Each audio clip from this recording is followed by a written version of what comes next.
Most of you think that when our Earth comes closer to the sun, then the summer season comes, and when it moves away from the sun, then the winter season comes. But now, you might ask, when does the Earth move away from the sun on its circular path?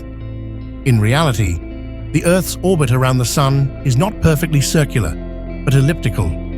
Our Earth orbits the sun with a tilt of 23.5 degrees, and the Earth itself rotates on its axis.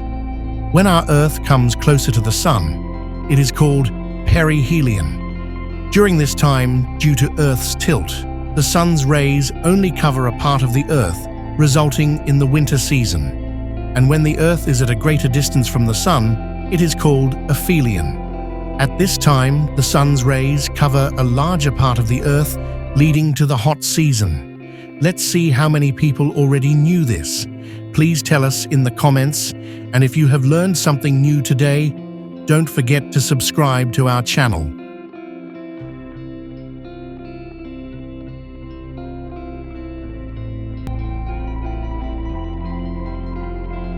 Thanks for tuning in. Remember to hit the subscribe button, give us a thumbs up, and drop a comment below.